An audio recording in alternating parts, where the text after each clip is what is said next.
The Brian Mudd Show is on News Radio 610 WIOD. You can do anything, and once you're established, you can get away with it.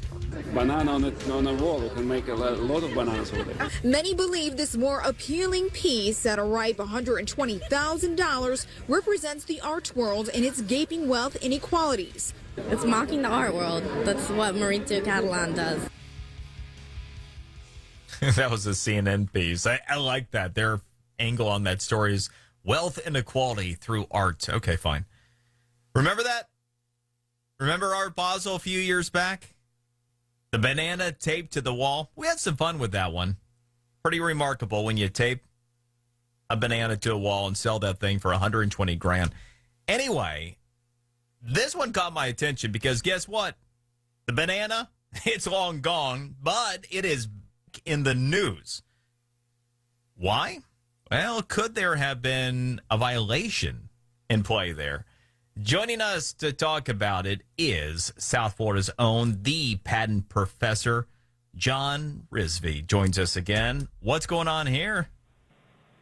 Yeah, so interestingly enough, this was not the first time a banana was taped to a wall. And so I would think it was the first. It kind of surprised me to hear about this, but apparently an artist, Joe Morford, claims that back in 2000, he had taped both an orange and a banana to a wall similarly, and filed for a copyright, and therefore is claiming infringement.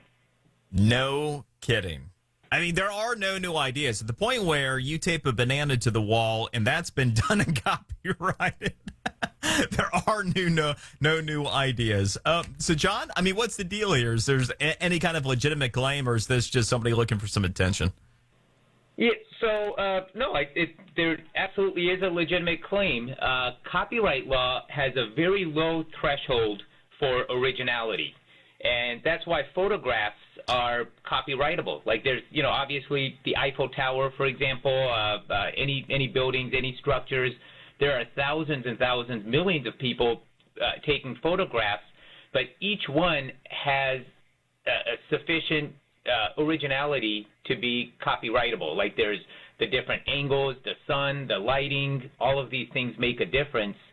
I guess the question is there more than one way to tape a banana to a wall? And if the answer is yes, there's more than one way to tape a banana to a wall. The angle of the duct tape, the lighting, there's so much involved. In this case, I think there's a few differences. They're incredibly minor. I mean, the plaintiff's original 2000 banana that was taped was a synthetic banana, but you really can't tell that anyone looking at it. And his was taped onto green paper. Maurizio Catalan's banana is taped to a white wall. The angles are slightly different. I mean, I think the judge did the right thing in this case by not dismissing the lawsuit on a motion to dismiss.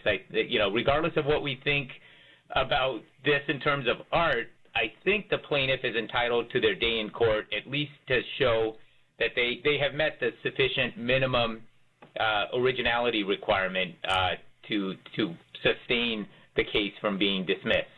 Well, look, I mean, to your point, to the extent that it is legitimized by virtue of somebody laying down $120,000 for it, then I suppose there is, potentially a financial, claim and component to what you're talking about here based upon what you just laid out. Although, this does beg for a bit of a show trial, because I could just imagine, the attorneys on both sides showing the angles of their bananas and the tape and the methodology. That would be that'd be a new one for sure.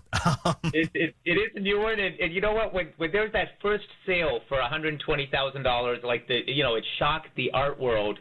But the plaintiff is seeking damages of $390,000 because there were three sales. So it's not just a one-time crazy buyer that went out and paid this. Apparently that's the going price for a banana duct tape to a wall.